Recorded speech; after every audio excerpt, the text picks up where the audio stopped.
Hello friends, welcome to my channel solution. आज हम start करने वाले हैं बी फार्मेसी के सब्जेक्ट फार्मास्यूटिक्स के मॉड्यूल 4 के टॉपिक जिसका नाम है सपोजिटरीज। ठीक है, इस लेक्चर वीडियो में हम जानेंगे कि सपोजिटरीज क्या होते हैं, उसके एडवांटेजेस क्या होते हैं और उसका डिसएडवांटेजेस क्या होता है। ठीक है, so let's starting with the definition of suppositories.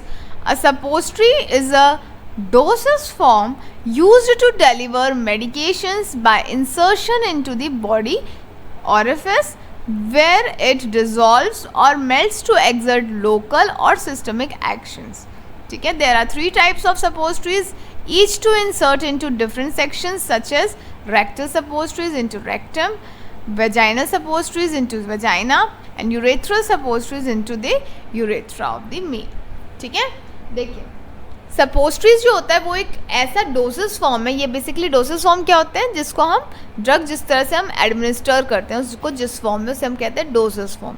ठीक है, तो अब सपोजिटरीज एक ऐसी डोसेस फॉर्म है जिसको हम बॉडी कैविटीज़ के अंदर, बॉडी के ओरिफिस के अंदर डालते हैं। जब हम उसे डालते हैं तो वो थ्रू बॉडी टेम्परेचर वो वहाँ पे मेल्ट हो जाता है या डिज़ोल्व हो जाता है और अपना लोकल यानी जिस जगह पे है उस जगह पे एक्ट करेगा, या फिर सिस्टमिक यानी कि उस जगह पे हमने उस ओरिफिस में डाला, वहाँ पे मेल्ट हुआ, वहाँ पे डिज़ोल्व हुआ और उसके बाद वो सिस्टमिक सर्कुलेशन यानी ब्लड में पहुँचने के बाद वो एक्शन शो करेगा। ठीक है, वो जो फॉर्म है जिसे हम डाल रहे हैं उसे हम कहते हैं सपोजिटरीज। ठीक है, ये बेसिकली 3 टाइप्स की होती हैं, rectal suppositories, vaginal suppositories and urethral suppository. जो रेक्टल सपोजिटरी होता है वो थ्रू रेक्टम में जो रेक्टम की जो कैविटी होती है उसमें इंसर्ट करते हैं। वेजाइनल सपोजिटरीज जो वेजाइना की कैविटी होती है उसमें इंसर्ट करते हैं और यूरेथ्रल सपोजिटरी जो यूरेथ्रल कैविटी होता है उसमें हम इंसर्ट करते हैं। ठीक है, ये होती हैं सपोजिटरीज। ठीक है, आपने ईयर कोन्स वगैरह भी देखा होगा, उसके शेप ये बहुत सारे शेप्स में भी अवेलेबल होते हैं। ठीक है, जो हम आगे लेक्चर्स में और पढ़ेंगे। ठीक है, पहले हम इसके एडवांटेजेस और डिसएडवांटेजेस इस लेक्चर में देखते हैं। ठीक है, so moving with the advantages, जैसे कि मैंने आपको बताया जो सपोजिटरीज होती हैं वो बेसिकली बॉडी कैविटीज़ में दी जाती हैं। ठीक है, इसे मुंह से नहीं लिया जाता है। तो अब इसकी जो अलग अलग टाइप्स की होती हैं जैसे oral drug administration, parental drug administration, vaginal tablets, इसके ऊपर क्या एडवांटेजेस होते हैं ये हम देखते हैं। ठीक है, तो सबसे पहले over the oral drug administration. ठीक है, अगर हम ओरल ड्रग एडमिनिस्ट्रेशन से कंपेयर करें कि सपोजिटरीज कैसे बेटर है तो ये सारे उसके एडवांटेजेस हैं। ठीक है, सो एक एक करके हम देखते हैं। सबसे पहले तो सपोजिटरीज जो होती है वो फर्स्ट पास मेटाबॉलिज्म को अवॉइड करती है। ठीक है, वो लिवर में उसको मेटाबॉलिज्म होने की ज़रूरत नहीं क्योंकि हम डायरेक्टली उसको इंसर्ट कर रहे हैं बॉडी कैविटी के अंदर। ठीक है, सेकेंड है introduce drugs into the body. ठीक है, बॉडी के अंदर डायरेक्ट ड्रग नहीं ले रहे हैं। ठीक है, सारी ड्रग्स नहीं वो हो रहे हैं क्योंकि अगर हम मुंह से लेते हैं तो वो सब जगह ड्रग जाता है, बट यहाँ पे सिर्फ एक लोकल एक्शन शो हो रहा है। ठीक है, नेक्स्ट है डज नॉट कॉज वॉमिटिंग और nausea due to gastric irritation in case of oral therapy में क्या होता है, वो ऑब्वियस बात है जीआई में जाएगा, तो जब गैस्ट्रिक इरिटेशन होने के चांसेस हो जाएंगे जिसकी वजह से वॉमिटिंग और नॉजिया होगा, तो इसमें ये चीज़ अवॉइड हो जाती है।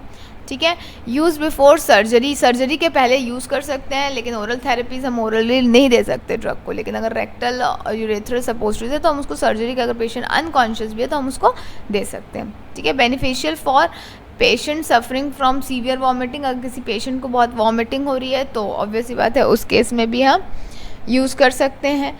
ठीक है, can be administered to unconscious patient, जो मैंने आपको बताया कि अनकॉन्शियस जो पेशेंट होश में नहीं है हम उसे भी दे सकते हैं ये। ठीक है, can be use as targeted drug delivery system, इसको टारगेटेड एक जगह को टारगेट करने के लिए भी यूज़ कर सकते हैं। ठीक है, टारगेटेड ड्रग डिलीवरी के सिस्टम के जैसे भी यूज़ कर सकते हैं। Localized action with reduce systemic distribution, localized action मिलेगा, ज़्यादा ब्लड में भी हम ज़्यादा अगर नहीं ज़रूरत है तो नहीं डालेंगे तो भी चल जाएगा। ठीक है, नेक्स्ट है हमारा get to site of action with lower dose reducing systemic toxicity. ठीक है, साइट ऑफ एक्शन में अगर एक्ट करेगा तो सिस्टमिक टॉक्सिसिटी अपने आप रिड्यूस हो जाएगी। हाईली बेनिफिशियल इन हेमोरॉइड्स और वेजाइनल इन्फेक्शन, वेजाइनल इन्फेक्शंस के लिए बहुत ज़्यादा बेनिफिशियल होता है और लोकल एक्शन शो करता है। ठीक है, प्रोलॉन्ग ड्रग एक्शन अचीव्ड, और ज़्यादा टाइम तक की ड्रग का एक्शन भी देखने को मिलता है। ये हुए आपके ओरल से अगर आप कंपेयर करोगे, टैबलेट्स वगैरह जो हम ओरली लेते हैं उससे कंपेयर करोगे तो क्या क्या एडवांटेजेस हैं सपोजिटरीज के, ठीक है। नेक्स्ट है हमारा, अगर हम पेरेंटल से कंपेयर करेंगे तो फिर इसको हम सेल्फ मेडिकेशन कर सकते हैं, हम इसको खुद से ले सकते हैं, क्योंकि अगर हम पेरेंट्रल ले रहे हैं तो किसी कोई हमें स्पेशलाइज्ड पर्सन चाहिए, नर्स चाहिए जो हमें इंजेक्शन लगाए, ठीक है। बट इस केस में आप सेल्फ उसको अपने बॉडी कैविटी के अंदर इनकॉपरेट कर सकते हैं। No systemic side effects, as such इसका कोई सिस्टमिक साइड इफ़ेक्ट नहीं होता है। नो पेन और site of action related issues, pain नहीं होता और साइट ऑफ एक्शन कहाँ पे लगा रहे हैं उसके रिलेटेड जो पेन होता है वो नहीं होता इसमें, ठीक है। और ये वाले को मैं, और नो सिस्टमिक साइड इफ़ेक्ट्स, यानी कि अगर हम ले रहे हैं तो ब्लड के काफ़ी सारे ब्लड के भी उसमें साइड इफ़ेक्ट हो जाते हैं, जब हम उसे पेरेंटली लेते हैं तो वो सब साइड इफ़ेक्ट होने के चांसेस नहीं रहते इसमें, क्लियर। नेक्स्ट है हमारा over the vaginal tablets. Vaginal tablets के ऊपर, वेजाइना के लिए जो टैबलेट्स आती हैं उसके ऊपर हम क्या है सपोजिटरीज के एडवांटेजेस। देखो सपोजिटरीज क्या होती है, बॉडी कैविटीज़ में जाकर डिजॉल्व हो जाती है, तो वो फास्टरली डिजॉल्व होती है compare to vaginal tablets. Total bioavailability is achieved, पूरी बायोएबिलिटी मिलती है हमें, ठीक है। No residue remains like tablet, tablets में क्या होता है एक्सिपेंट्स वगैरह भी ऐड करते हैं जिसकी वजह से रेसिड्यूज रिमेन हो जाती हैं, बट सपोजिटरीज में कोई रेसिड्यू नहीं होती, पूरी की पूरी मेल्ट और डिजॉल्व हो जाती है बॉडी कैविटी के अंदर। नो नीड ऑफ एप्लीकेटर लगाने के लिए कोई हमें ज़रूरत नहीं है। नॉन स्टेनिंग, कोई स्टेन, कोई दाग नहीं छोड़ता वो। नॉन ईचिंग भी नहीं होती, ठीक है। लेकिन वेजाइनल टैबलेट्स में ये सारी प्रॉब्लम्स होती हैं, क्लियर हुआ। तो ये हम बात कर रहे थे सपोजिटरीज की एडवांटेजेस क्या होती है compare to other doses forms, ठीक है।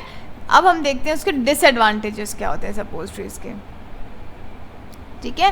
तो सबसे पहला डिसएडवांटेज है म्यूकोसल इरिटेशन, म्यूकस में इरिटेशन कॉज करता है। पेशेंट कंप्लायंस, पेशेंट्स लोग को अब कहीं भी आप बॉडी कैविटी में कोई भी चीज़ को इंसर्ट करोगे तो ऑब्वियस सी बात है वो अच्छा नहीं लगेगा, ठीक है। अगर आप यूरेथ्रा रेक्टम कहीं भी आप इंसर्ट कर रहे हैं तो वो अच्छा नहीं लगेगा, तो पेशेंट कंप्लायंस नहीं होती, इससे अच्छा लगता है कि टैबलेट खा लें, ठीक है। तो टैबलेट हमें कन्वीनियंस डोजेस फॉर्म लगता है, क्लियर। इसलिए इरेक्टिक एंड अनडिजायर्ड एब्जॉर्प्शन, ठीक है, कई बार अनडिजायर्ड एब्जॉर्प्शन भी हो जाता है, क्लियर। नेक्स्ट हमारा placement in to high into rectum में lead to first pass modulation. अगर बहुत ज़्यादा देर तक की या बहुत दिन तक की आप रेक्टम में दे रहे हो तो हो सकता है वो फर्स्ट पास मेटाबॉलिज्म भी अंडरगो कर ले, ठीक है सपोजिटरीज, ठीक है। इंस्टॉलेशन में ट्रिगर डिफेक्शन रिएक्शन, ठीक है। अगर हम ज़्यादा इंस्टॉल कर रहे हैं तो ये भी हो सकता है कि डिफिकेशन रिएक्शंस हो सकती है। डिफिकेशंस यानी कि जो आपका फीकस है वो बार बार बाहर आ जाए, आपको मोशंस की दिक्कत होने लग जाए, ठीक है। नेक्स्ट हमारा जीआई स्टेट अफेक्ट्स एब्जॉर्प्शन। कुछ जीआई का अगर आपका स्टेट है, जैसे आपको डायरिया या फिर कोई डिसीज़ कंडीशन है, एब्जॉर्प्शन में प्रॉब्लम हो रही है, तब भी सपोजिटरीज के जो डोजिंग है उसमें अफेक्ट करेगा अगर डायरिया और वो सब है तो, ठीक है। अगर आपने रेक्टम या वेजाइनल में डाल दिया तो ऑब्वियस सी बात है अगर ऐसी कोई जीआई प्रॉब्लम है तो इसके अफेक्ट को भी अफेक्ट करेगी। हो सकता है ना कि दो प्रॉब्लम एक साथ हो, लाइक जिस काम के लिए आप यूज़ कर रहे हैं अगर कोई लोकल इन्फेक्शन के लिए वो भी हो और आपको डायरिया वगैरह भी हो, तो उस केस में भी क्या होता है, इसके एक्शंस कम हो जाते हैं, ठीक है। क्लियर हुआ। तो ये थे सपोजिटरीज की डेफिनेशन, उसके एडवांटेजेस और disadvantages. This was all about today's videos. I hope आपको ये लेक्चर समझ आया होगा। Thank you.